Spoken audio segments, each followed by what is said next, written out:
खबरों के अंदर की पूरी खबर, हर खबर की सटीक पड़ताल, आपका भरोसा हमारी जिम्मेदारी। सच, साहस और सरोकार, यही है हमारी पहचान। दीप्ति भटनागर और आप देख रहे हैं राजस्थान मोर्चा न्यूज चैनल। देश विदेश की ताजा खबरें देखने के लिए हमारे यूट्यूब चैनल को अभी सब्सक्राइब कीजिए। हमारे राजस्थान मोर्चा न्यूज चैनल में पत्रकार बनकर आप पा सकते हैं 5 से 25 हजार रूपए महीना फिक्स सैलरी। तो फिर देर किस बात की, उठाए अपना फोन और मिलाए हमारा नंबर 9602515888। नमस्कार, आप देख रहे हैं राजस्थान मोर्चा न्यूज। मैं हूं धीर प्रजापति। आज हम मौजूद हैं जनपद महाराजगंज कंसरो ब्लॉक क्षेत्र के अंतर्गत आने वाले ग्राम पंचायत बोदना के JKI इंटरमीडिएट कॉलेज में। जैसा कि आप सबको पता है कि एक शिक्षा विभाग में नया नियम लागू हुआ है, कोई भी पेरेंट्स अपने बच्चों को क्लास नहीं करा सकता है। तो इस मुद्दे को लेकर स्कूल के प्रधानाचार्यों का क्या राय है, वही जानने के लिए हम यहाँ मौजूद हैं। अगर आपने हमारे चैनल को सब्सक्राइब नहीं किया तो प्लीज़ चैनल को सब्सक्राइब कर लें, ताकि आपको हर वक्त की खबर मिलती रहे। जैसा कि सर आपको पता है कि सरकार ने शिक्षा विभाग में एक नया नियम लागू किया है कि कोई भी बच्चा क्लास नहीं खोल सकता है। तो ऐसे में आपकी क्या राय है और विद्यालय कितना प्रभावित हो सकती है, क्या कहना चाहते हैं आप? सबसे पहले तो आपके सभी दर्शकों को मेरा नमस्कार है। मैं अनुराग मिश्रा, प्रधानाचार्य JKI इंटरमीडिएट कॉलेज बोदना बाजार।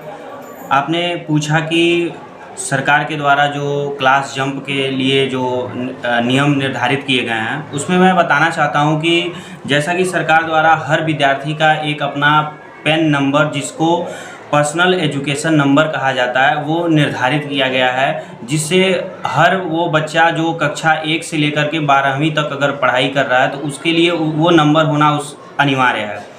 तो ऐसे में उस नंबर का होना बहुत ही ज़रूरी है। जैसा कि आपने अभी कहा कि अगर वो बच्चा उस नंबर का कितना ज़रूरत है अगले क्लास के लिए, तो जो बच्चे दूसरे विद्यालय में पढ़ रहे हैं और वो अब किसी और विद्यालय में पढ़ना चाहते हैं, तो उन्हें अपना नामांकन करवाने से पहले अपने पुराने विद्यालय में जाकर के वहाँ से अपना नाम खारिज करवाना होगा और वहाँ से अपना पैन नंबर लेकर के दूसरे विद्यालय में अपना नामांकन करवाना होगा। ऐसे में विद्यालय कितना प्रभावित हो सकता है? विद्यालय में प्रभावित होने की चांसेस ये हैं कि जैसे बच्चा कोई क्लास 2 में पढ़ रहा है और वो कह रहा है सर हम 3 में नहीं पढ़ करके 4 में पढ़ेंगे, उनके अभिभावक का भी दबाव हमारे ऊपर आ जाता है। तो हम यही कहते हैं उन्हें, तो पहले हम ये बताते हैं कि देखिए, अगर आप अपने बच्चे को क्लास जंप करवाते हैं तो उसका रिकॉर्ड हम नहीं रख पाएंगे, क्योंकि जब वो कागज़ सरकारी दस्तावेजों में उनका रिकॉर्ड नहीं होगा तो फिर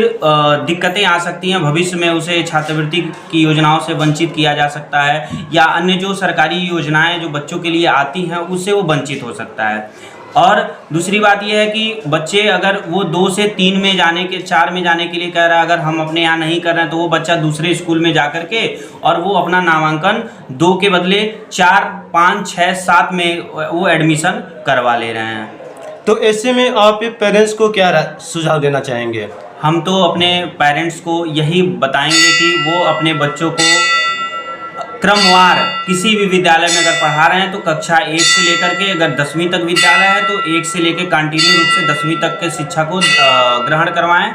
उसके साथ साथ ही दूसरी बात ये है कि वो अपने बच्चों को नियमित रूप से ध्यान दें कि उनकी पढ़ाई लिखाई कैसी चल रही है।